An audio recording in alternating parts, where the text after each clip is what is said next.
qui est important, c'est la stratégie autour de ça, peut-être plus que les activations en tant que telles. Vous l'aurez certainement deviné, nous allons parler de stratégie de marque et d'activation dans cet épisode. Bonjour à toutes et à tous, je suis Mathieu Guergen et vous êtes sur le podcast du média fanstriker.com, un média spécialisé sur l'engagement et l'expérience des fans. Pour aborder ce sujet, cette semaine, c'est avec Adrien Bailleul que nous échangeons. Adrien travaille depuis une dizaine d'années au sein de l'agence Sport5. 10 ans, ça fait beaucoup, alors autant dire qu'il possède une bonne expérience du sujet. Dans cet épisode, nous revenons sur quelques cas concrets, dont le précédent partenariat entre la marque Hyundai et l'Olympique Lyonnais, sur lequel Adrien a pu travailler. Et plus récemment, l'opération entre le Top 14 et Brico Dépôt, qui avait d'ailleurs fait l'objet d'un article sur fanstriker.com. On a tenté également de dégager quelques bonnes pratiques en matière d'animation et d'activation sponsoring pour les marques. Et enfin, ce n'est pas une surprise si je vous dis que je suis très curieux de savoir la place qu'occupe aujourd'hui la fan expérience dans le processus de construction d'un partenariat. Alors j'ai tout bonnement posé la question à Adrien pour avoir son avis sur la question. J'espère que vous apprécierez la discussion. Bonne écoute!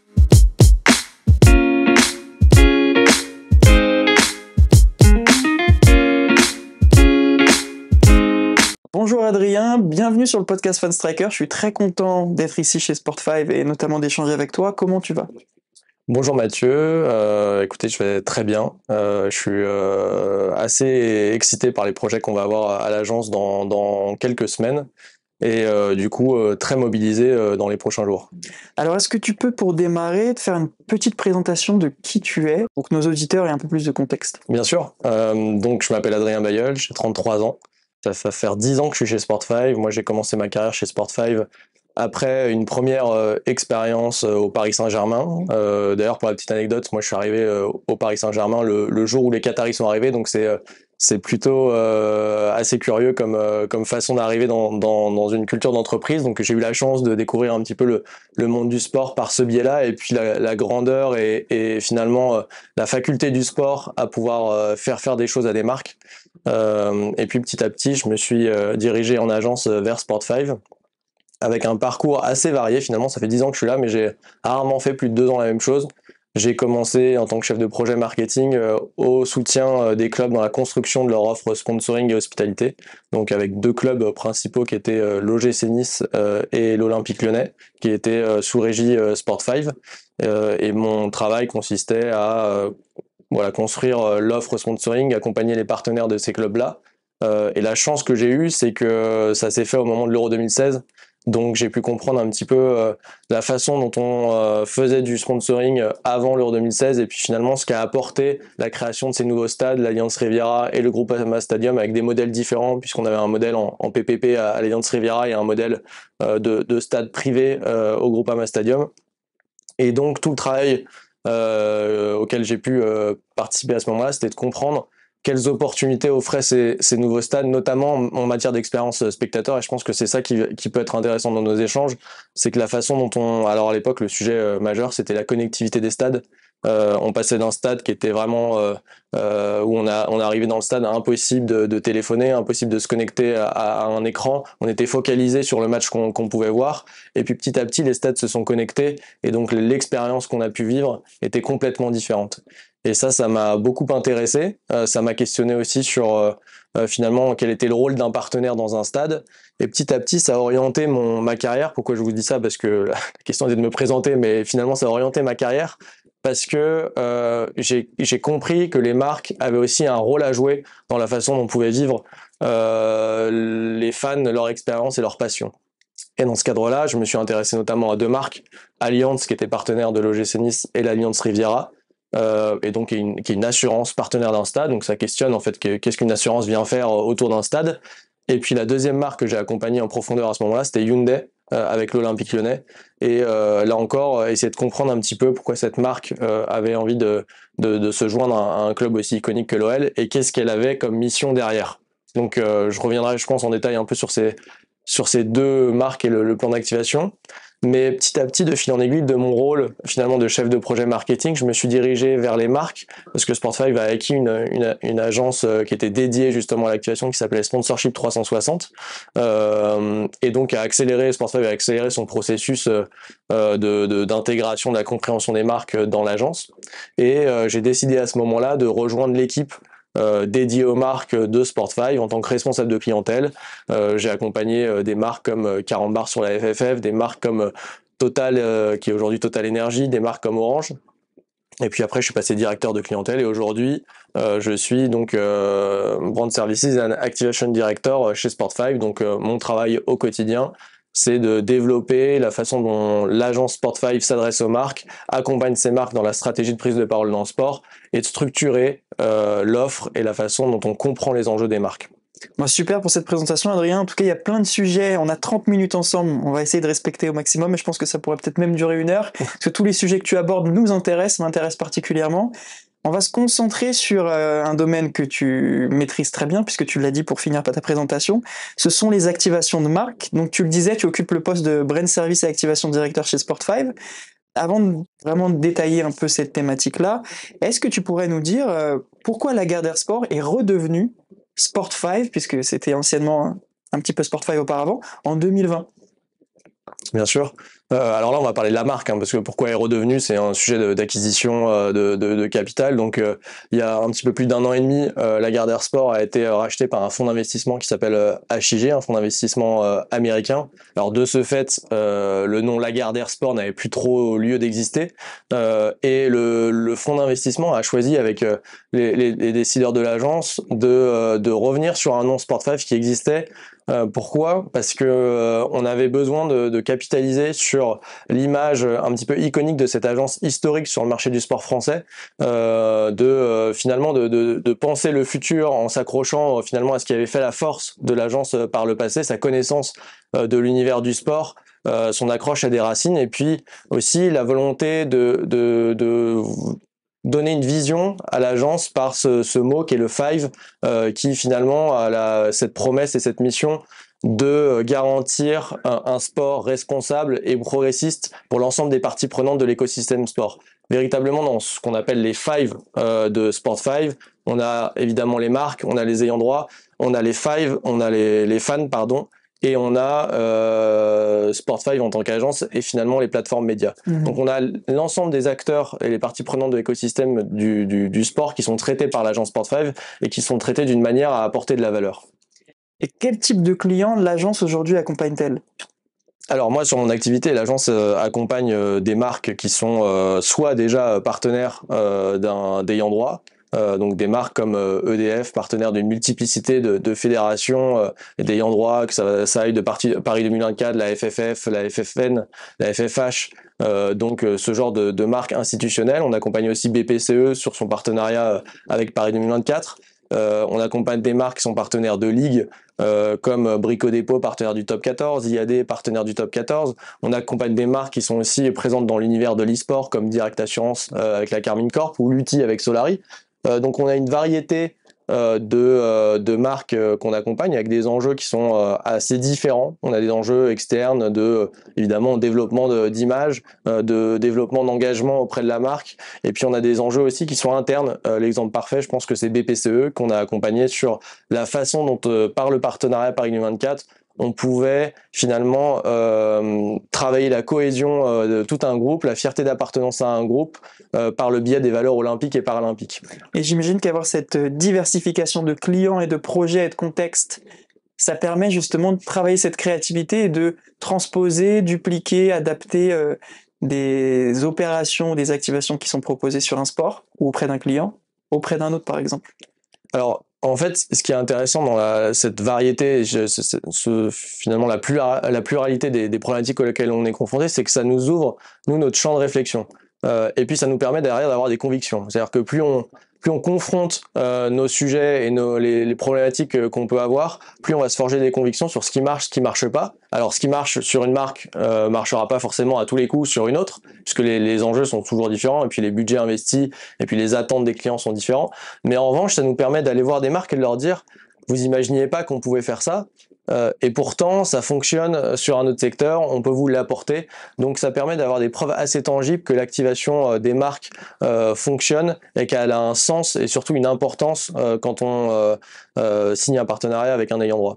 Et comment se positionnent les marques lorsque Sport5 vient vers elles en leur proposant une ou plusieurs idées ? Souvent, on sait que les idées d'agence sont pas révolutionnaires, mais en tout cas, elles sont créatives, novatrices. Et comment justement se positionnent ces marques-là par rapport à ces idées nouvelles? Alors ça va dépendre de la marque et du partenaire, pas forcément parce que chaque marque est différente, mais parce que en fait, ça va dépendre de la maturité de la marque dans le sponsoring. Effectivement, il y a des marques, ça fait 15 ans, 30 ans qu'elles font du sponsoring sportif, et donc ça fait 15 ans, 30 ans qu'elles ont même eux-mêmes développé une culture et un apprentissage de ce qui a déjà été fait, ce qu'elles ont vu par ailleurs. Ils sont dans un écosystème assez précis dans l'univers du sport, et donc du coup, effectivement, elles ont potentiellement déjà tout vu sur ce qui se passait dans l'univers du sport. Donc ces marques-là, effectivement, il nous faut être créatifs, non pas parce que finalement la créativité va fonctionner, mais parce que le décideur qui sera en face de vous va attendre de la créativité parce que lui, il aura déjà vu énormément de choses. Après, il y a des marques qui sont jamais allées dans l'univers du sport, et ne serait-ce que proposer une activation qui engage des fans beaucoup plus que la marque est en capacité d'engager au-delà du sport, va les intéresser, et elles vont finalement utiliser le sport comme un levier d'engagement de leurs audiences qui sera différent. Donc la créativité, en fait, c'est un curseur qu'on met en fonction et de la maturité de la marque, et de ses envies, et de la façon dont elle adresse déjà ses audiences.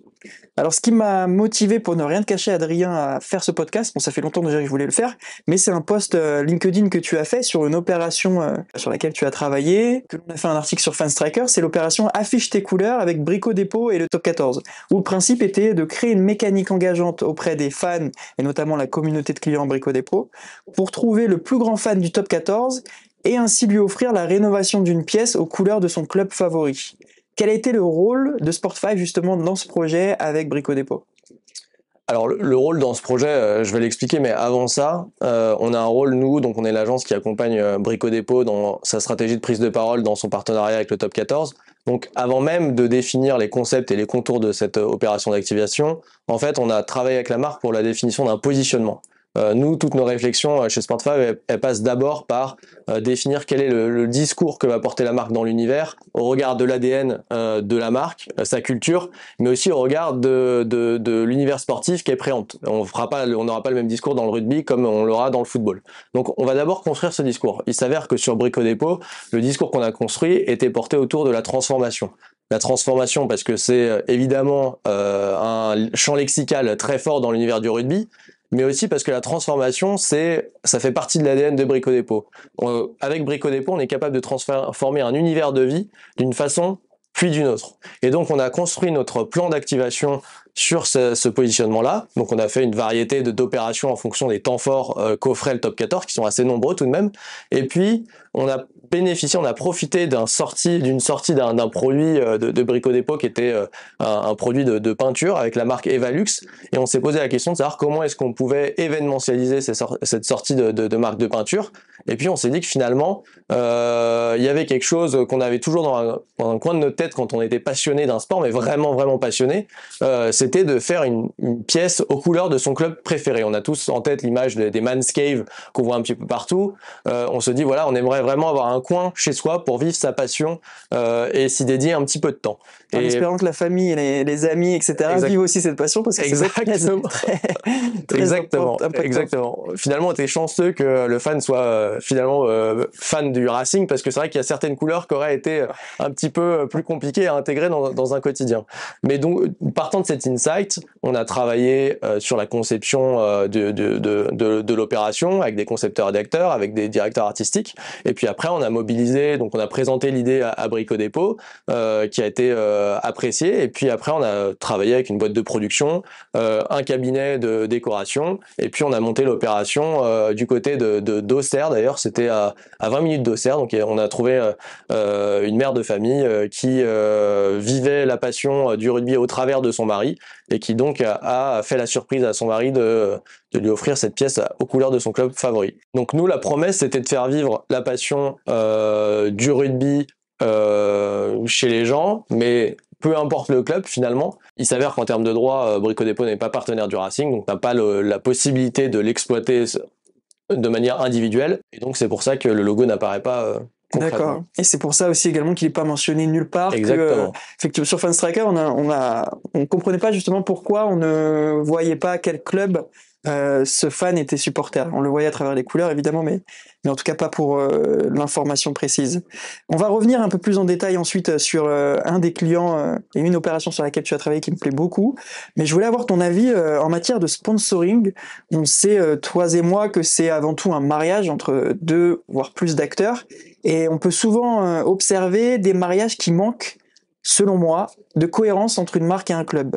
Tu l'as peut-être déjà observé, mais comment pour toi est déterminée une vraie cohérence entre une marque et un club pour associer son image et ses valeurs? Alors d'abord, la cohérence qu'on perçoit nous, en tant que spectateur, elle n'est pas forcément induite. C'est-à-dire que en tant que fan de sport, on peut ne pas comprendre un partenariat. En revanche, tous les partenariats qui sont créés et construits sont pas forcément issus d'une réflexion sur des problématiques de marque comme la notoriété ou l'image. Donc vous pouvez voir des partenariats qui sont des partenariats business, avec des marques qui apparaissent sur des maillots, sur des espaces publicitaires, qui n'ont aucun enjeu d'image. Et donc c'est pour ça que la cohérence, il y a une dissonance entre ce que vous voyez et la compréhension de pourquoi est-ce que cette marque s'est mise là. Peut-être que derrière, il y a des sujets de marché, peut-être que derrière, il y a des sujets de création de produits. Et c'est vrai que donc du coup, on a l'impression que en fait, ça fonctionne pas. Mais en réalité, il y a toujours une raison, il y a toujours une rationalité dans la création d'un partenariat.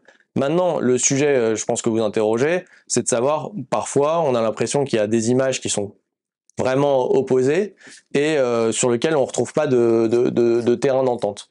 Moi, j'en observe pas, mais peut-être qu'il y a aussi un point, c'est que le travail que je mentionnais, qui était de dire d'abord, on va positionner la mission du partenariat, créer un discours effectivement qui est en lien avec le mariage de ces deux ADN. En fait, peut-être qu'il y a des marques qui se sont mariées, mais qui n'ont pas expliqué leur mariage. Et je pense que le travail que ces marques devraient faire, c'est de l'activation et surtout de la prise de parole sur pourquoi est-ce qu'ils sont devenus partenaires. Donc c'est pas tant le mariage qui est remis en question, c'est la façon dont on l'explique et le travail qui est à mener derrière cette association. Et ça, c'est notre rôle, nous, en tant qu'agence, mais c'est aussi le rôle du client, de la marque, de se poser la question en amont, de savoir comment est-ce qu'il va projeter son partenariat en aval.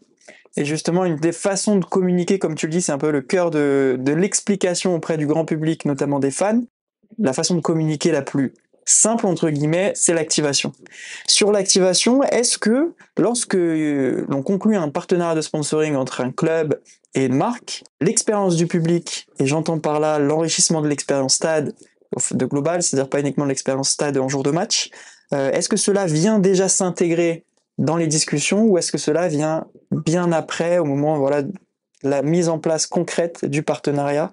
Au risque de te décevoir, l'expérience du public, elle est rarement considérée en premier lieu par les marques partenaires. C'est-à-dire que les marques ne font pas de partenariat pour enrichir l'expérience du public.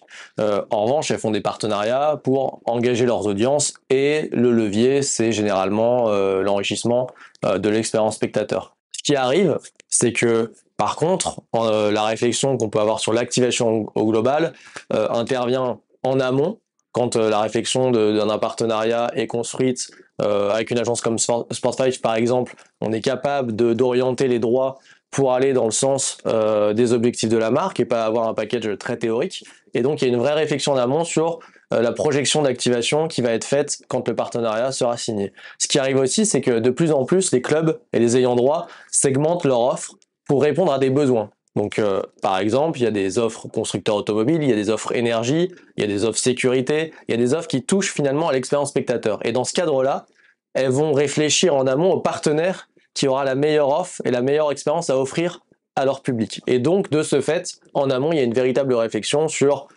quel sera le prix que je vais donner, mais aussi quelle expérience je vais offrir à mes spectateurs. Et d'ailleurs, j'ai vu un exemple de partenariat parce que finalement la réflexion que peut avoir un ayant droit, c'est de se poser la question: est-ce que ce partenaire va m'apporter juste un gain financier, ou est-ce que au-delà du gain financier, il va apporter un développement d'image, un développement de l'expérience que je vais offrir à mes communautés?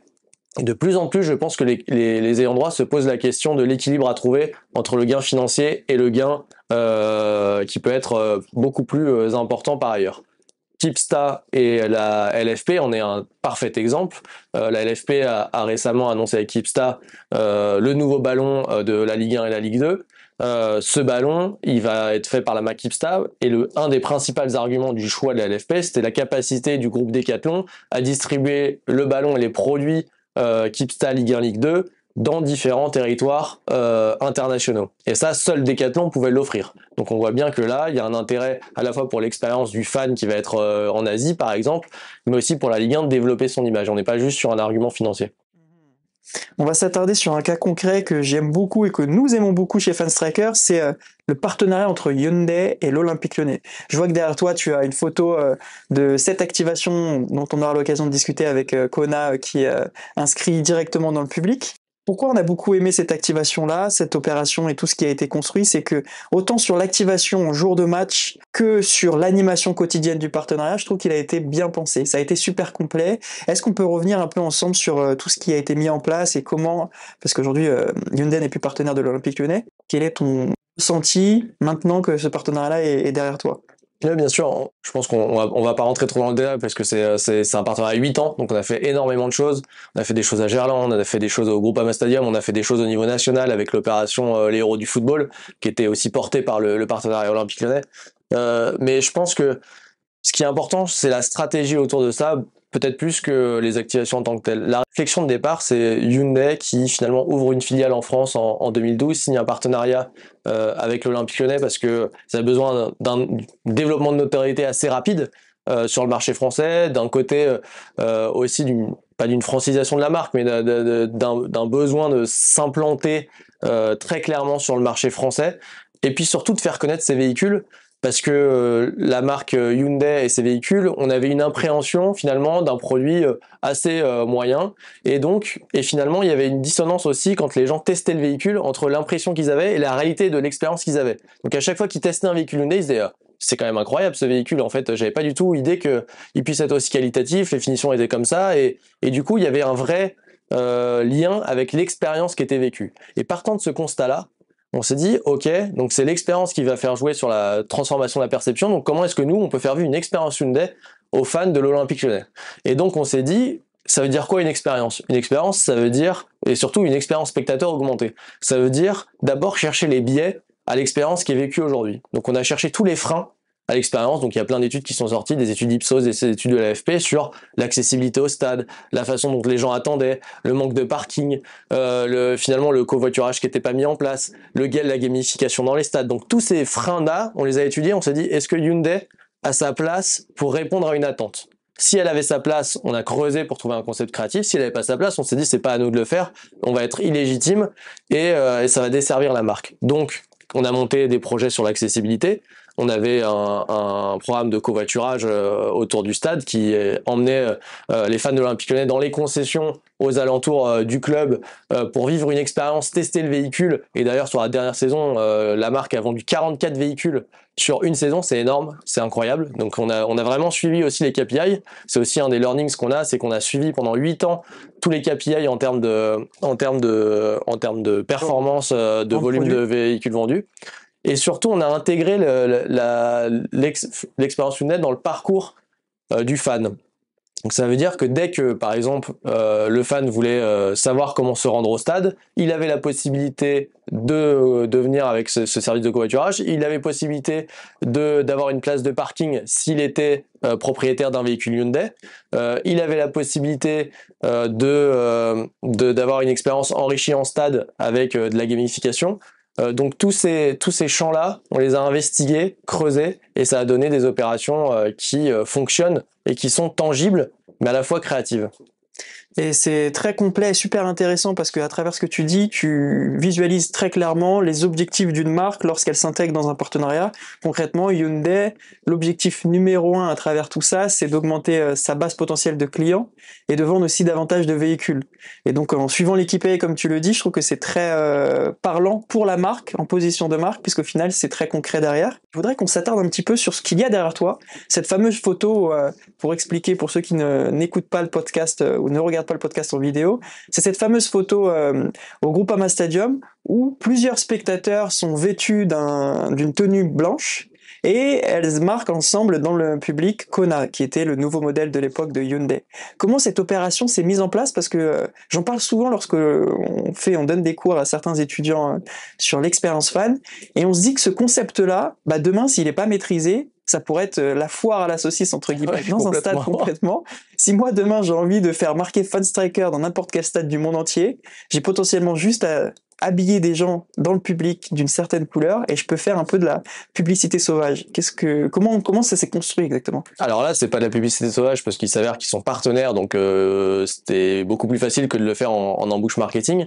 C'est une opération qui est complexe parce qu'effectivement, l'enjeu, c'est que en télé et non pas en stade, ce soit perçu par les téléspectateurs. Donc vous imaginez que derrière, on a aussi évalué les retombées médias qui sont, je crois, de mémoire de 230 000 euros de cette opération. Donc c'est-à-dire que c'était un match Canal+, je sais plus sur quel match c'était, mais donc diffusé avec une large audience. Et donc l'enjeu, ça a été évidemment l'organisation. Donc évidemment, il y a des problèmes de place, il y a des abonnés qui sont partout dans le stade avec leur place à l'année, donc il a fallu un petit peu déplacer.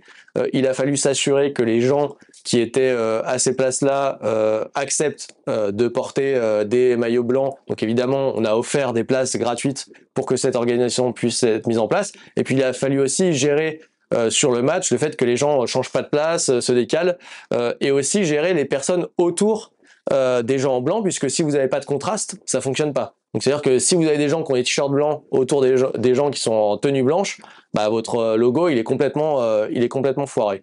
Donc toute cette organisation a été montée en collaboration avec le club pour s'assurer que ça fonctionne. On a aussi on a fait des études sur les espaces qui étaient les mieux diffusés sur Canal+ pour s'assurer des bonnes retombées. Donc c'était le coin corner gauche, et c'est pour ça que c'est à ce niveau-là. Et puis après moi j'étais par exemple de l'autre côté du stade et j'orientais la personne de chez Sport5 qui s'appelle Vincent d'ailleurs, et qui lui était en train de gérer les personnes qui étaient avec leur kawaii blanc. Donc voilà comment ça s'organise, voilà un petit peu l'envers du décor. Et c'est vrai que c'est un bon moyen, je pense, de lancer un nouveau véhicule. C'est quelque chose qui est publicitaire, mais qui est un peu aussi qui donne de l'envergure et de l'événementialisation à un projet, et puis qui reste un petit peu dans les mémoires. Effectivement, derrière sur les réseaux sociaux, tout de suite tu regardes ta télévision, tu vois qui a inscrit ça dans le public, tu vas poster un tweet, etc. Donc ça te fait aussi une opération, pas d'influence, mais presque, que ça rejaillit aussi sur l'univers média. Et qu'est-ce que tu penses toi personnellement de cette potentielle idée que tu donnes à d'autres acteurs qui demain se diront moi je vais faire de l'embouche marketing sur un événement sur lequel je n'ai pas les droits, indirectement je vais me positionner, je suis pas sûr que ce soit autorisé, mais finalement c'est pas impossible. C'est pas impossible, et en revanche c'est illégal, mais c'est pas impossible. Récemment j'ai vu, je crois que c'est BetClick qui est à côté du Parc des Princes avec un camion publicitaire qui diffuse des LED sur des screens. Ils sont pas partenaires du tout du Paris Saint-Germain. Je trouve que c'est assez smart de se dire comment je vais capter une audience dont je suis pas partenaire pour sensibiliser à ma marque. Donc il y a forcément des moyens un petit peu alternatifs pour activer des marques. Vous verrez sans doute sur les Jeux Olympiques et Paralympiques beaucoup de marques qui vont monter des endroits de showcasing un petit peu partout dans la ville de Paris, et qui vont faire venir leurs clients, qui vont faire venir des influenceurs sans être partenaires de l'événement, mais qui vont parler de sport et d'univers sportif, et s'intégrer dans un écosystème beaucoup plus grand que le leur. Alors j'ai parfois l'impression que des partenaires ne cherchent pas forcément à optimiser leur partenariat, soit par choix, soit par manque de moyens, de manque de temps, manque de connaissances. Et sur une observation générale du marché, qu'est-ce que toi tu penses de cette capacité et surtout de la volonté des marques à activer leur partenariat? Et à la finalité de tout ça, c'est d'en tirer le maximum profit de ce qu'il est possible de faire. Et ma réflexion, c'est pas quelque chose que j'ai créé individuellement, c'est que j'ai aussi échangé avec pas mal d'acteurs qui sont comme toi sur des métiers similaires. Et effectivement, beaucoup de marques sous-estiment l'activation finale du partenariat. Parfois, ça s'arrête seulement à la signature et ça va pas beaucoup plus loin. Et l'impact de tout ça, c'est que les partenaires autres, parfois à moindre échelle, vont être un peu ralentis parce que le gros partenariat sur un club, par exemple, va pas être assez actif. Je sais pas si tu visualises un peu ce que j'essaye de te faire comprendre par rapport à ça, mais qu'est-ce que tu en penses, toi? Je pense déjà que ça a beaucoup évolué tout de même. S'il y a des agences comme la nôtre qui se développent, s'il y a d'autres agences qui se développent sur le marché, c'est que déjà d'une part il y a un vrai besoin et il y a une vraie écoute de la part des marques sur une expertise qu'ils n'ont pas forcément. Les interlocuteurs auxquels on parle souvent sont dans des univers marketing classiques, avec des leviers d'activation qui sont vraiment différents de l'univers dans lequel on vit, qui est assez cadré finalement. Donc il y a vraiment besoin d'expertise un petit peu externe. Et puis je pense que l'enjeu, il se mesure effectivement à la conviction qu'ont les marques en amont de la signature de leur partenariat à se projeter sur ce que va devenir leur partenariat. Et une fois qu'il y a vraiment une capacité de projection, l'enjeu c'est de sécuriser des ressources, qu'elles soient humaines, donc dédier des personnes au partenariat, mais aussi financières, donc bloquer des moyens financiers pour activer le partenariat. Et ce qui se passe malheureusement assez souvent, c'est que la marque a investi la totalité de son budget sur le sponsoring et a oublié de sécuriser des moyens humains et des ressources financières. Et donc au moment où elle va vouloir activer ses droits, donc disons des opérations avec des joueurs, elle va soit aller chercher du budget sur d'autres verticales, soit se dire que bon bah on va faire un truc un peu réduit en termes d'ambition parce qu'on n'a plus le budget pour le faire. Donc moi ma recommandation à chaque fois c'est d'aller plutôt potentiellement si on a un budget fermé d'aller plutôt sur des droits qui sont inférieurs et de garder de la place pour activer son partenariat. Est-ce qu'il y a une ou deux activations dont tu es aujourd'hui le plus fier? Pas facile. Ça va être présomptueux. Je vais dire l'Alliance Riviera, ce qu'on a fait avec l'Alliance Riviera, parce que déjà je pense que c'est la première marque que j'ai accompagnée, et parce que honnêtement, c'était vraiment je trouve que c'était vraiment très bien ce qu'on a fait. Je dis pas que ce qu'on fait aujourd'hui n'est pas bien, mais je trouvais que c'était avant-gardiste. Quand l'Alliance Riviera est sortie de terre, on a travaillé avec l'agence sur une réflexion. C'était une assurance, c'est ce qu'on disait en préambule. Comment finalement travailler l'image de la marque au travers de l'innovation. C'était aussi une assurance qui a envie de paraître très innovante, qui s'affiche avec des startups. Donc il a fallu connecter. Il s'avère que le stade de l'Alliance Riviera, nous, on l'a positionné comme étant le stade le plus connecté d'Europe et surtout le premier stade connecté de France. Et ce qu'on a posé comme constat, c'est de se dire comment est-ce qu'on pourrait faire savoir qu'Alliance est finalement une sorte d'incubateur de technologies au service de l'expérience spectateur dans son stade, l'Alliance Riviera. Et du coup, on en a fait un véritable laboratoire. On a testé des imprimantes 3D, on a mis des Google Glass sur les joueurs de l'OGC Nice à l'échauffement, on a testé les premiers drones quand le RC Toulon est venu, à l'époque, c'était en 2013 je crois. Les drones, on n'en parlait pas beaucoup. On a fait venir un drone à l'échauffement. On a fait on était les premiers, je sais pas si vous voyez les robots aujourd'hui qui sont avec les enfants. Les enfants dans les hôpitaux. Les enfants dans les hôpitaux qui assistent au match en bord pelouse au plus près de leur stade. On a été les premiers à le faire avec l'OGC Nice à l'époque et un hôpital de la Timone à Marseille. Donc en fait, on a testé toute cette technologie dans le stade, et en fait ces sujets-là étaient extrêmement chauds à l'époque. On voyait des articles dans toute la presse qui n'était pas uniquement spécialisée. Le Monde, on s'interrogeait tous sur ce qu'allaient devenir les Google Glass. Bon, aujourd'hui on s'interroge plus, elles ont finalement périclité, mais à l'époque mettre un sujet sport dans un sujet techno, ça faisait parler énormément. Et ça nous a permis de développer largement la notoriété du partenariat d'Alliance avec l'Alliance Riviera, et aussi de fournir à la marque des choses tangibles et crédibles sur sa faculté à faire développer des innovations au service de la passion. Alors il nous reste deux petites questions. Pour moi, c'est l'une d'entre elles est la plus importante. Je vais pas te demander de livrer tous les secrets de Sportfy et tous tes secrets personnels, mais selon toi, qu'est-ce que seraient les standards, les bonnes pratiques à respecter pour une marque qui vient tout juste de signer un partenariat de sponsoring avec un club pour qu'il puisse tirer un profit maximum de son partenariat?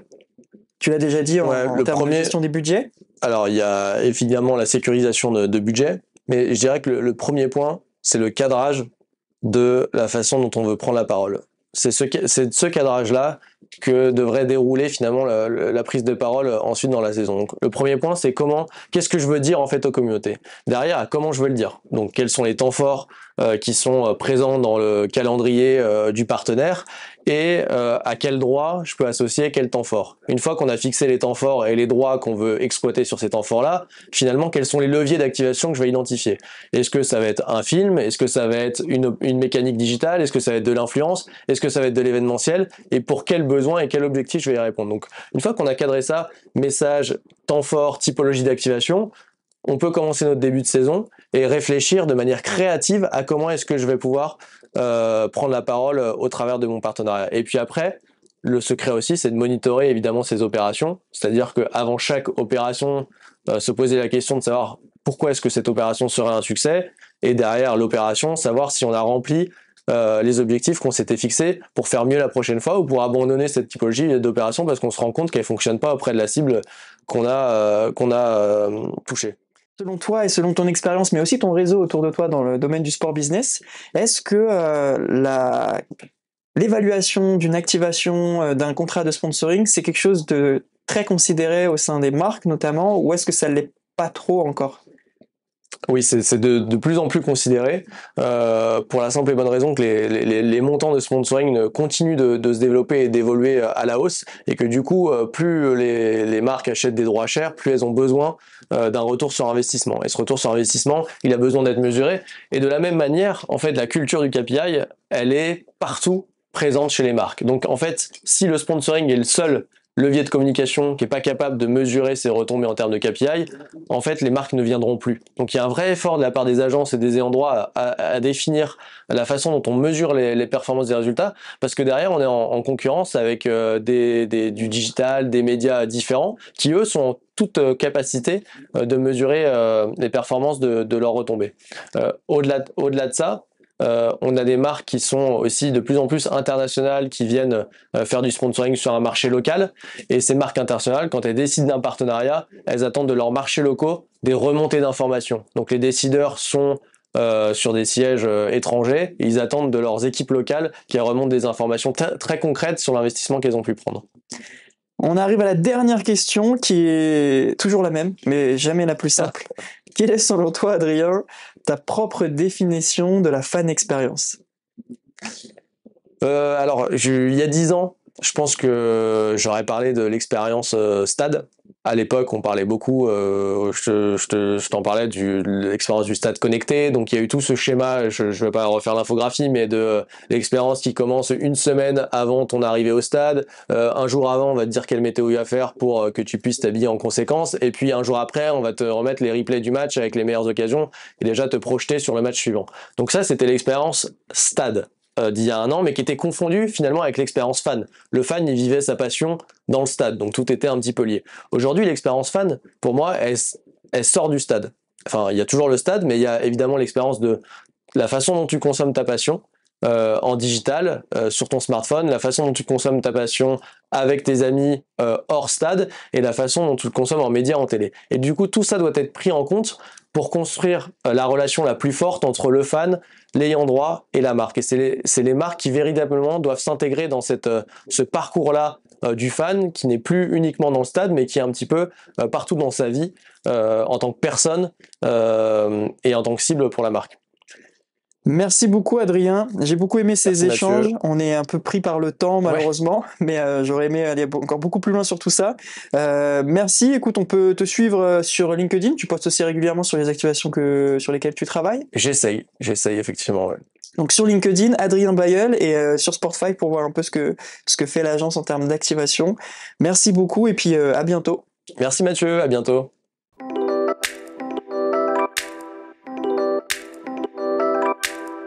Merci pour votre écoute. Si vous arrivez ici, ça veut dire que vous avez écouté l'ensemble du podcast ou alors vous avez triché.